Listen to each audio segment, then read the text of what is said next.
Asdeqa, salam alaikum, bonjour ou bonsoir les amis. J'espère que vous allez bien partout où vous vous trouvez. En tout cas, c'est ce que je vous souhaite et pour le meilleur de toutes les situations.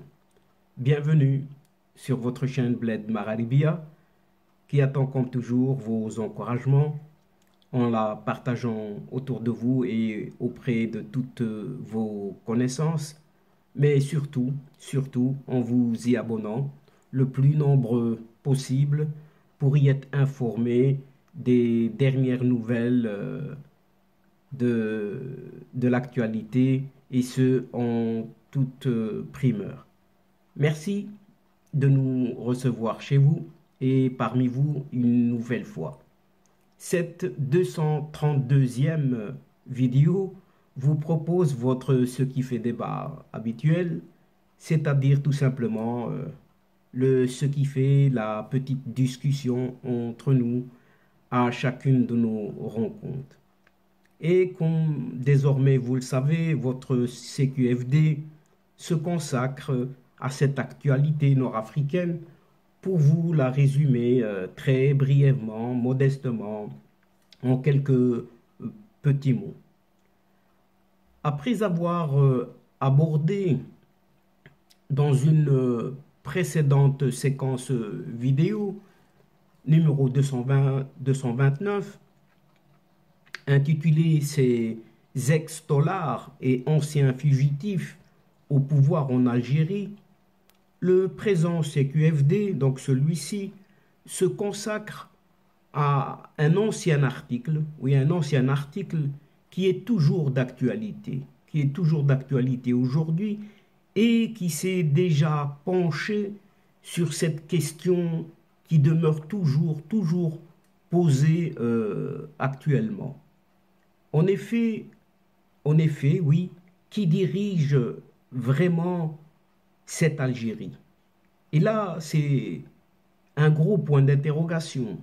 Mais en revisitant, en visitant et revisitant cet ancien article et cet ancien extrait, plus exactement, tiré de Algeria Politics and Security, notre rapport hebdomadaire, ce rapport hebdomadaire donc de renseignement sur l'Algérie. Nous essaierons ici d'y voir un tout petit peu plus clair, afin de nous rafraîchir la mémoire quelque peu, avec un petit retour en arrière. Oui, faisons un petit retour en arrière en forme de petite rétrospective qui s'impose à nous maintenant. Nous tenterons aussi de répondre à cette interrogation en relisant et entre les lignes cet ancien extrait, mais en attendant, la répression, la répression fait des ravages, en cette Algérie, avec des journées noires, très sombres, subies par toute l'opposition. À l'exemple de ce qui est appelé riposte internationale, qui s'indigne à son tour de cette interminable vague d'arrestations des Algériens et de la criminalisation de l'exercice politique en lui-même. L'ONG, cette organisation non gouvernementale de défense des droits de l'homme, on appelle à l'ONU, donc à l'Organisation des Nations Unies, pour faire pression sur ce régime politico-militaire algérien.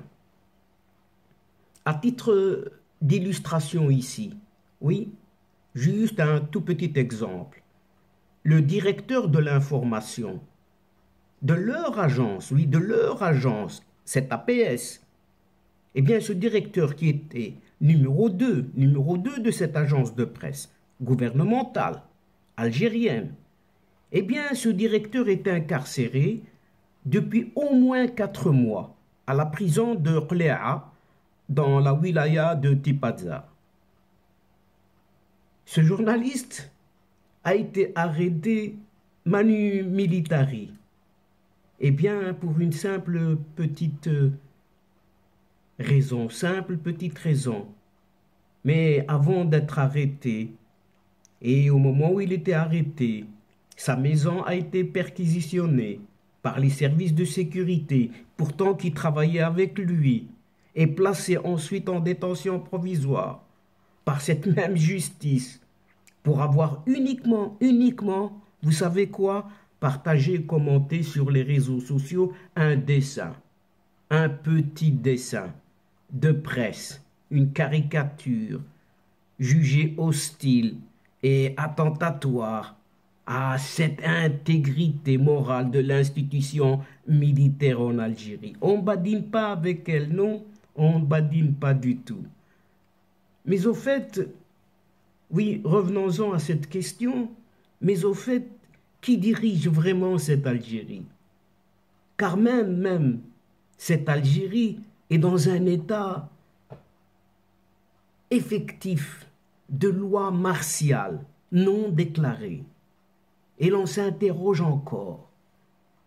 L'organe le plus puissant du pays, qui est le Haut Conseil de sécurité, ce fameux HCS, eh bien, cette Algérie, elle est censée intervenir. Donc, cet organe est censé intervenir que lorsque le pays est menacé par une crise d'insécurité, une menace d'agression étrangère ou des troubles majeurs menaçant l'ordre public et la sécurité nationale. C'est dans ces cas-là, dans ces cas d'urgence, que ce HCS devrait en principe intervenir. Mais on témoigne le nombre très limité de fois où il a été appelé à se réunir, ce HCS. Avant l'arrivée au pouvoir de ce pseudo-athée en décembre 2019, la dernière réunion de ce HCS, ce haut comité à la sécurité, sa dernière réunion a eu lieu le 31 janvier 2011. Depuis son arrivée au pouvoir, cet athée, il y a eu réunion du HCR, ce qui tend 15 réunions. Oui, il y a eu 15 réunions, ce qui tend à confirmer que cette Algérie est actuellement dirigée par un groupe d'ombre mystérieux, avec des personnalités de l'armée et des services de renseignement. Uniquement le fait que la situation actuelle, en particulier le rôle du HCS et l'état non déclaré de la loi martiale, rappelle le début des années 90 tout simplement, et qui n'est pas une simple coïncidence. En un mot, oui, en un mot, les véritables forces derrière le régime ont peu changé par rapport à celles derrière le coup d'État de ce fameux 1992 et la guerre civile qui a suivi. Les 4 décideurs, en tout cas les 4 principaux décideurs, sont ce Khaled Nzar, ancien ministre de la Défense nationale, principal orchestrateur de ce fameux coup d'État de 1992 et principale force également de ce HCS, au comité à la sécurité. À cette époque déjà, un deuxième, Mohamed Toufiq, oui, Mohamed Medine dit Toufiq, chef du puissant département de renseignement et de la sécurité, ce fameux DRS, dans les années 90 également, et jusqu'à sa chute en 2015, aux mains du chef d'état-major de cette époque-là, de l'armée de l'époque donc, le général Ahmed Gaïd Salah. Il est maintenant, ce Toufiq, il est maintenant la force obscure et peut-être la plus influente dans les coulisses. Un troisième acteur, Mhenna Djebbar, le chef de la direction centrale de la sécurité de l'armée, DCSA, de 1994 à 2015, lorsque ce fameux Médien Toufiq dirigeait le DRS. Et l'un de ses bouchers, oui, disons-le clairement, est l'un de ses bouchers les plus redoutés des années 90. Actuellement, normalement, il n'occupait pas de poste officiel au sein du régime. Et depuis un certain temps très court, il s'est fait nommer coordinateur général des services de renseignement. Mais il est au cœur de l'armée et de cet état-major du renseignement. Et selon des sources bien informées, comme on dit, il est consulté, ce bonhomme est consulté quasi quotidiennement par cet athée et ce vieux Saïd Chengriha, oui, les deux bonhommes qui dirigent le pouvoir normalement et qui dirigent ensemble, nominalement, tout le pays. Et tout ce qui bouge, ils doivent le savoir. Ce Saïd Chengriha, ce chef d'état-major de l'armée, ce vieux caporal Saïd Chengriha, qui était un général éminent, entre guillemets, dans les années 90, lorsqu'il était responsable de certains des massacres civils. Oui, il était responsable de certains des massacres de civils, les plus horribles qui soient, perpétrés par ces forces de sécurité.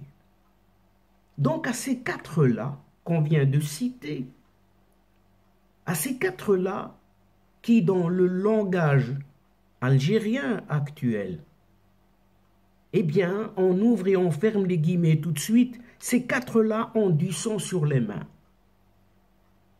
Ce n'est que cela, rien d'autre. Ils ont du sang humain sur les mains.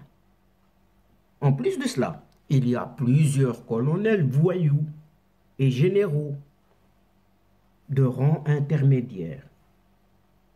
Servaient d'intermédiaire à ces quatre-là pour l'exécution de basse besogne, notamment à la direction de la documentation et de la sécurité extérieure, ce fameux DDSE, et à la DCSA, Algérie, politique et sécurité, à voir le 3 août 2021, dont l'allégeance va essentiellement à leurs anciens chefs.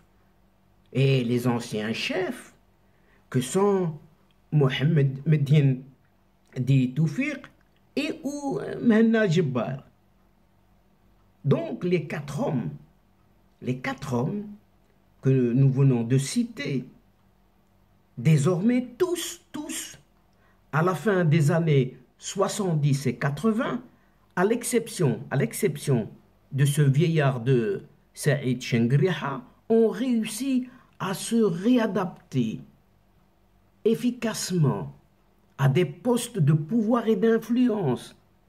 Mais après la mort, le 23 décembre 2019, juste une semaine, disons une dizaine de jours après cette désignation de cet athée, donc le 23 décembre 2019, de l'ancien chef d'état-major qui est décédé des armées, ce fameux, rappelons-nous-en, ce général Ahmed Gaïd Salah.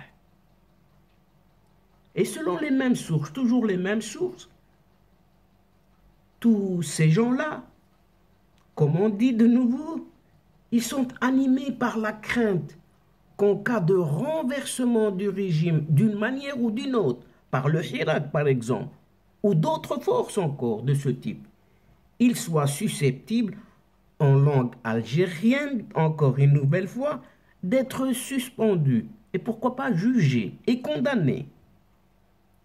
bien que le pays ait officiellement aboli la peine de mort pour les crimes ordinaires, elle serait presque certainement rétablie pour les crimes commis par ces individus, au moins ces quatre-là, en particulier, et d'autres des années 90, avec, rappelons-le de nouveau, du sang sur les mains. Même s'il devait fuir l'Algérie, quitter l'Algérie, il serait pourchassé au niveau international et traduit en justice. C'est à l'exemple de cet ex-ministre de la Justice, Belkacem Zermati, qu'il a déclaré il y a seulement un an, bien que dans un contexte différent. L'Algérie n'a signé ni ratifié aucun accord international interdisant le recours à la peine de mort et, si nécessaire, cette peine de mort serait rétablie. La stratégie de ces hommes, oui, de ces quatre-là et d'autres, même ces intermédiaires, la stratégie est une stratégie de survie personnelle. Tout simplement, leur objectif immédiat, tout de suite, étant de détruire le Hirak. Oui, c'est de détruire ce fameux mouvement pacifique, le Hirak, et ses partisans, associés, quels que soient les dommages, oui, quels que soient les dommages à long terme immenses et ruineux qu'ils infligent à cet État algérien. Beaucoup de ces mêmes sources, oui, beaucoup de ces mêmes sources pensent également que ce Mhenna Jebbar était le personnage clé qui était effectivement en charge d'organiser les dernières forces forestières de Kabylie afin de punir la population, oui, afin de punir la population de la Kabylie, parce que elle est le cœur de Hirak. Oui, elle est le cœur du Hirak. Et donc, après moins de 3 ans, oui, moins de 3 ans seulement de répression contre tous les gens du Hirak, contre, en principe, ce Hirak complet, toute tendance de militants confondus, c'est au tour aujourd'hui des responsables d'ONG, quelles qu'elles soient, de partis politiques, des syndicats et de toute organisation de subir une vague d'arrestations et de condamnations pour des raisons aussi infondées que brutales. Autrement dit, parfois, ils sont arrêtés pour rien, ils n'y sont pour rien. Et la violence redouble, oui, redouble de férocité en Algérie, tandis que la communauté internationale continue, pour le moment, de ne s'intéresser qu'à la Biélorussie, la Birmanie ou le Kazakhstan. Elle baisse le ton d'un côté, mais pour l'élever plus fort de l'autre. L'année 2022 en Algérie commence mal, pour ne pas dire très mal. C'est une des plus terribles vagues de violence institutionnelle depuis l'avènement d'une nouvelle Algérie, oui, dite nouvelle Algérie. Mais on ne sait finalement en quoi elle est nouvelle. Et cette nouvelle Algérie, promise sur papier et dans l'engagement verbal seulement par ce locataire d'El Mouradia. La condamnation à 2 ans de prison ferme de Fethi Ghares, pourtant responsable du MDS, un parti politique, mouvement démocratique et social, parti tout à fait légal. Puis les menaces et les raids policiers qui vise Mohsin Belabès, président d'un autre parti, le RCD.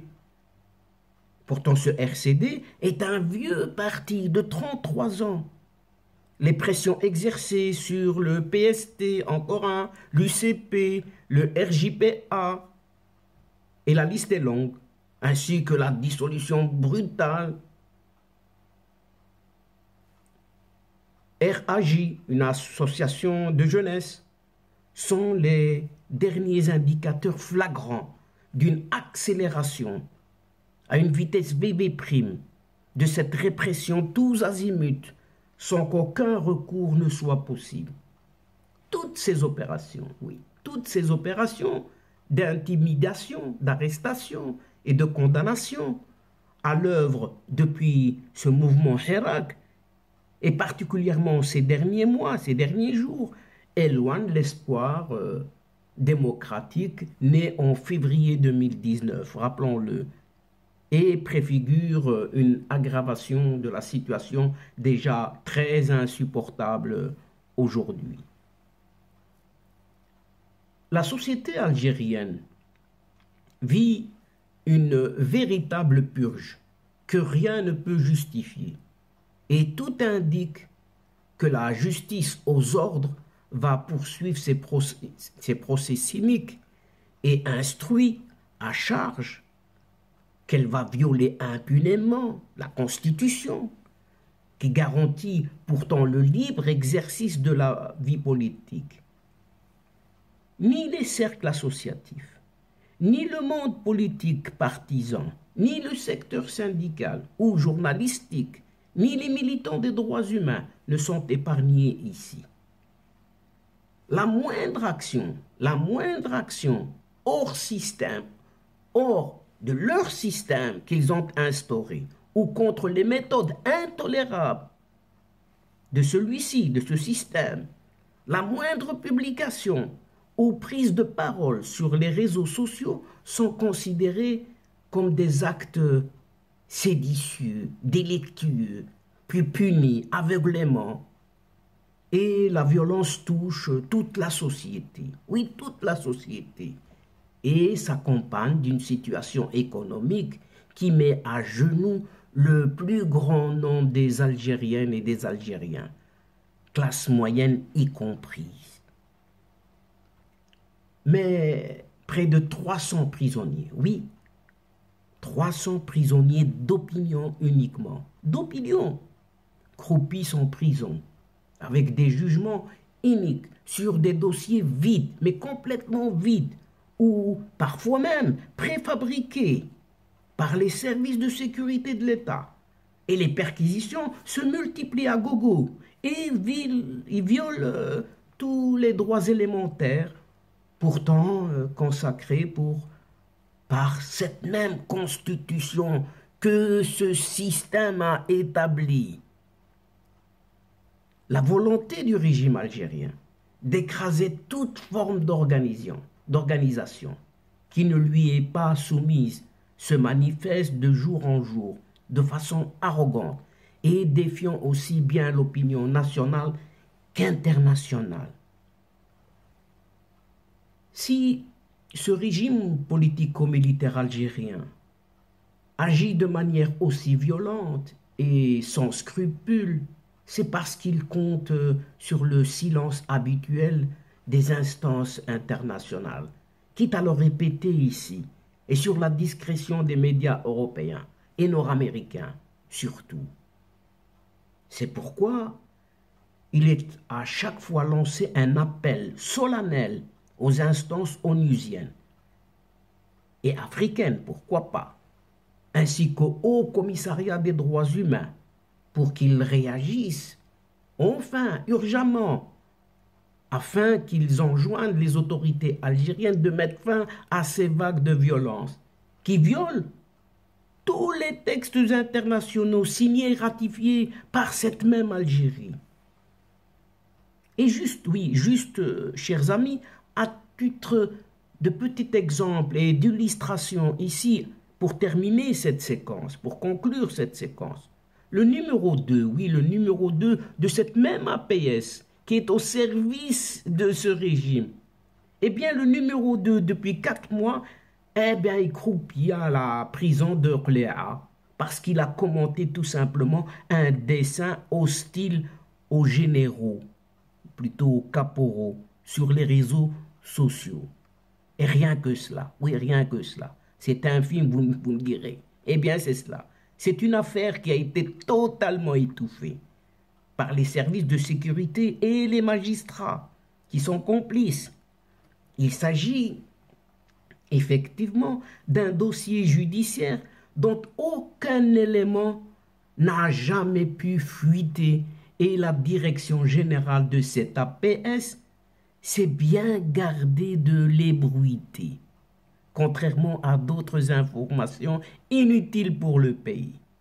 Eh bien, il s'agit de ce Bahet Lounis, a été arrêté brutalement, interrogé longuement et présenté ensuite devant un tribunal à Alger après avoir été dénoncé. Vous savez par qui? Eh bien, il a été dénoncé aux autorités algériennes par l'un de ses collègues au sein de cette même APS. Mais quel est le crime de lèse-majesté qu'a commis ce Bahet Lounis? Il a uniquement liké, oui. Il a pris son téléphone et il a liké et partagé un petit dessin de presse, à savoir une simple caricature du dessinateur Rilas Aynouch, qui est établi depuis plusieurs mois. Ce Rilas Aynouch, il est depuis plusieurs mois en France, après avoir, lui, fui la répression de la dictature en Algérie. Et le dessin en question critique. Le dessin en question critique et épingle les généraux, oui, les petits caporaux de l'institution militaire algérienne. Il s'agit d'une simple petite caricature partagée par Rilas Aynouch sur les réseaux sociaux, à savoir Facebook et Twitter, les derniers espaces de liberté d'expression en Algérie.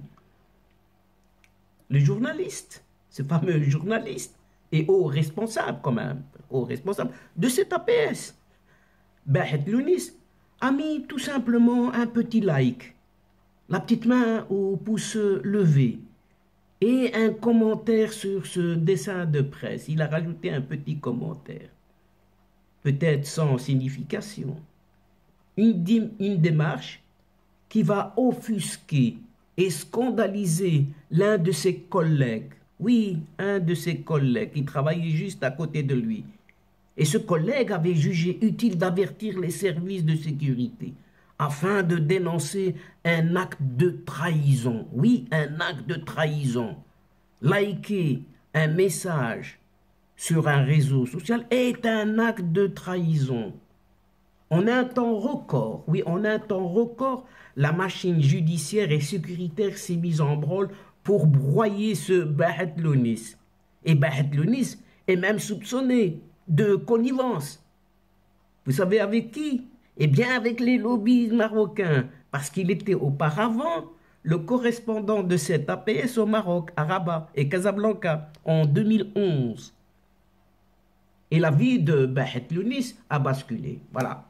Basculé ainsi dans un véritable cauchemar à cause d'un simple petit like et commentaire d'un dessin de presse sur les réseaux sociaux. Rien que cela. Oui, rien que cela.